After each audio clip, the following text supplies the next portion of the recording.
Shalom, Machane Ramah.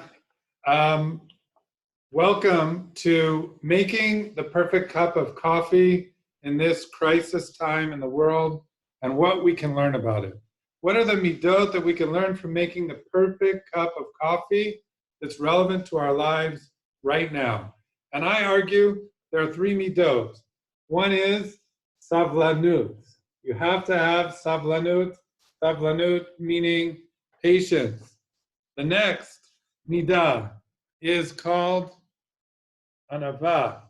Anava, humility. The next midah, the third midah that we require for the perfect cup of coffee is echpatiut, care. So we have three midot: savlanut, anava, echpatiut. Let's get to the learning. Let's start off.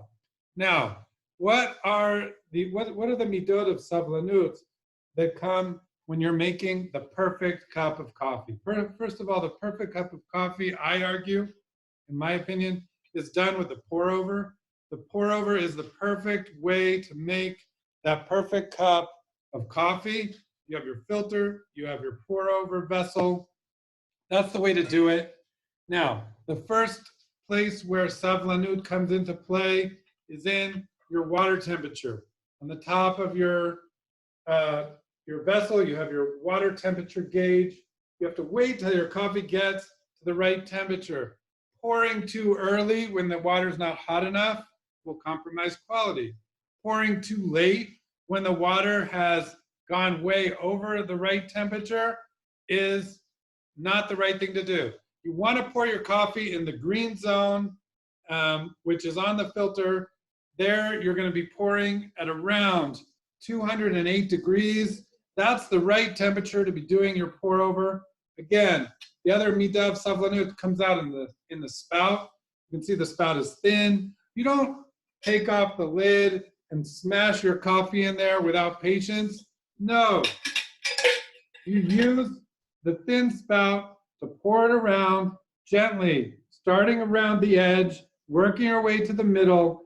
That's the way to make the perfect cup of hot coffee, the pour over savlanut. Now, when it comes to cold brew, as we've learned many times in the kites, when it comes to cold brew, what is the biggest reason that cold brew does not succeed? A lack of savlanut. Again, it's a lack of savlanut. Rushing the cold brew. First of all, rushing putting on the filter. People rush, they're hurrying to put on the filter. They just want to get their cold brew started. Take it easy, slowly. Make sure your filter is put in correctly. Make sure the smooth side is on the bottom. And then, sorry, the smooth side should be on the top. Sorry about that. No.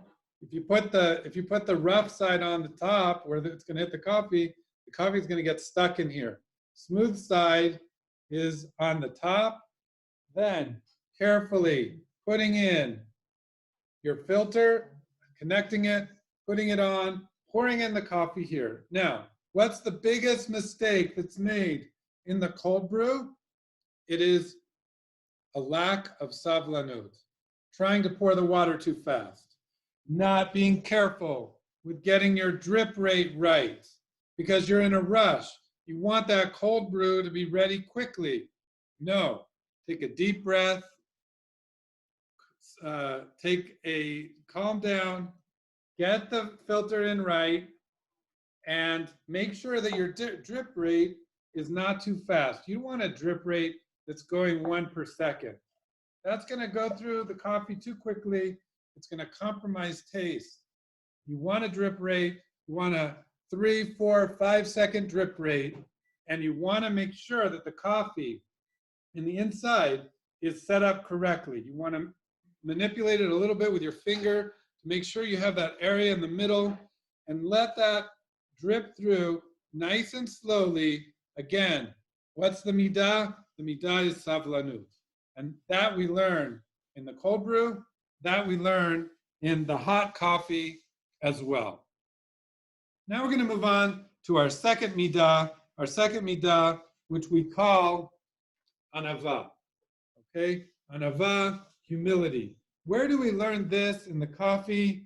We learn this in the roasting process. The roasting process teaches us anava. How does that happen? It happens because when we look at the coffee, this is the raw coffee beans, and this bag is heavy, and the coffee in its raw state is very, very heavy and big. Okay, each bean is quite big. And what happens in the roasting process? We roast, and this was roasted earlier in the week. This roast here is light, and you can see that the bean shrinks.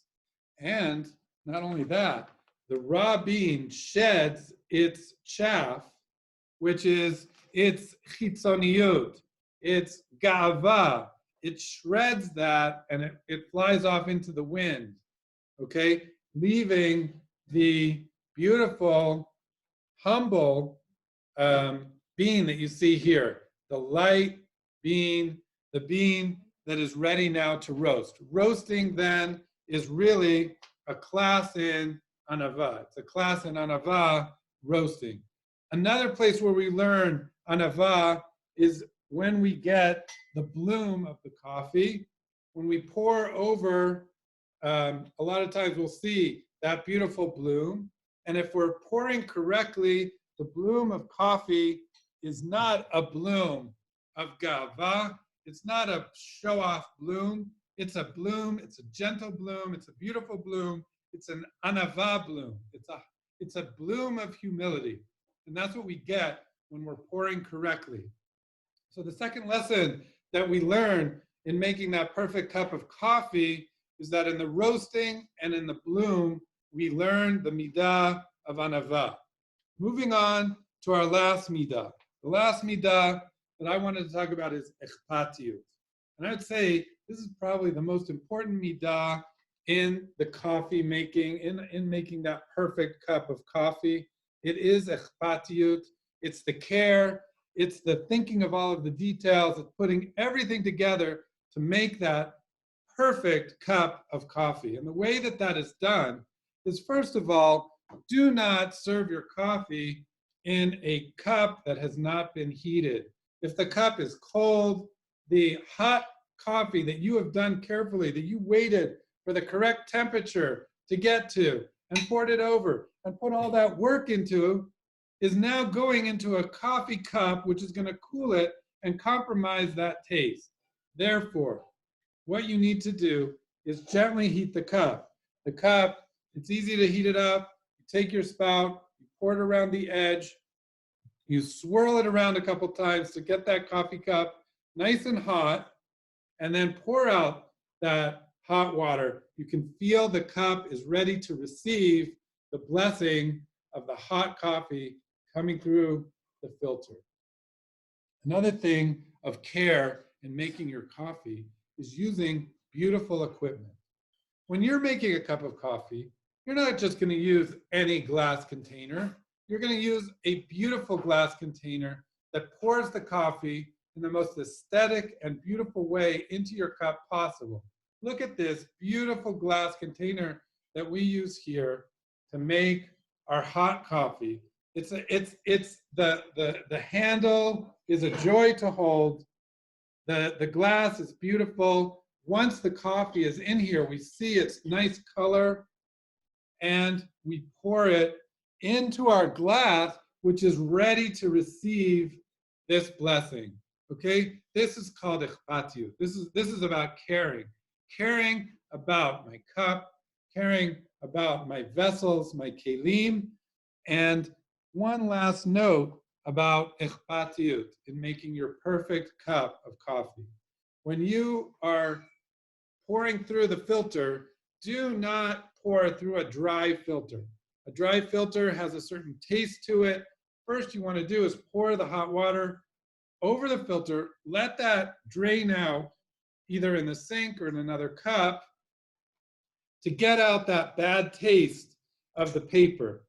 Then it's ready for the coffee. And this we call ichpatiyut. This is ichpatiyut. This is caring about how that coffee gets to you and the taste that it's going to have. It's thinking about every part of that process.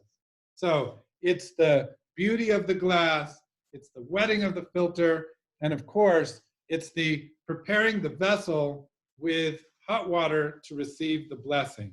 So let's just do a quick review of the three midot of making the perfect cup of coffee. We started with savlanut, patience. Then we went on to talk about anava. That we learned through roasting and through the bloom of the coffee.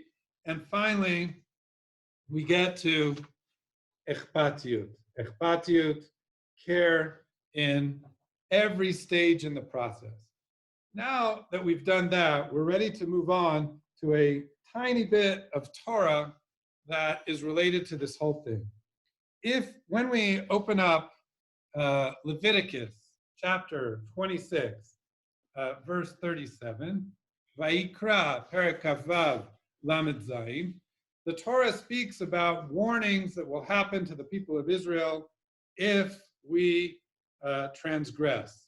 And in verse 37, it says one of the things that will happen will be v'kashlu ish ba'achiv.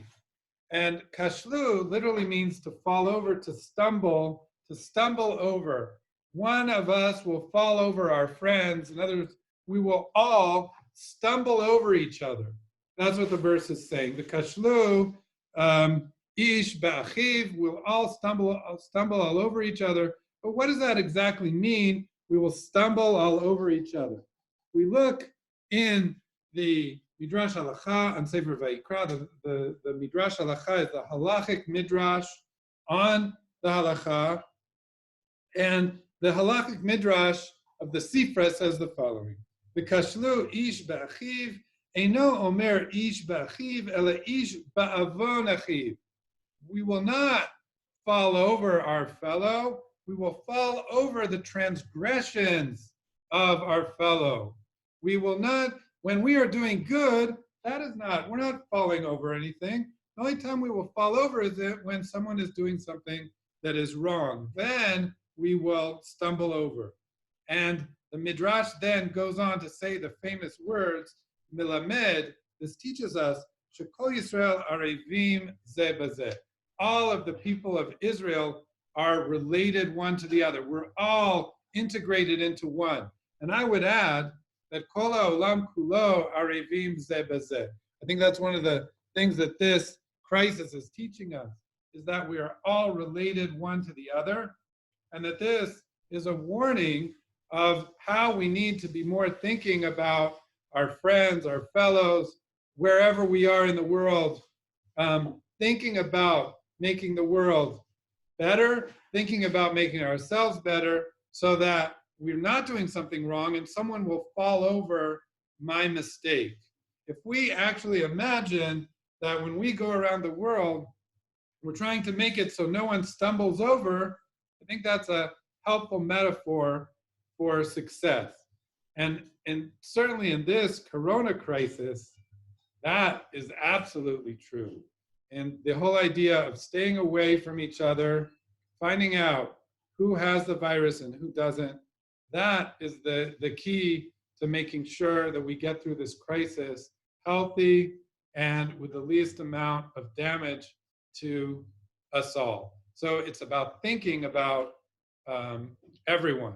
And that perfect cup of coffee that comes through the midot of savlanut, anava, and ichpatiyut, that's exactly relevant for this crisis. And so my blessing to all of us is that we live these three midot of savlanut, anava, v'echpatiyut, that we care about everything that we're doing in this delicate situation that we're in, and that we succeed in getting through these hard times. I want to wish you all Shabbat Shalom or Shavua Tov whenever you see this, and bracha from Yerushalayim, Harbei Briut to all of the people in Machaneh Ramah.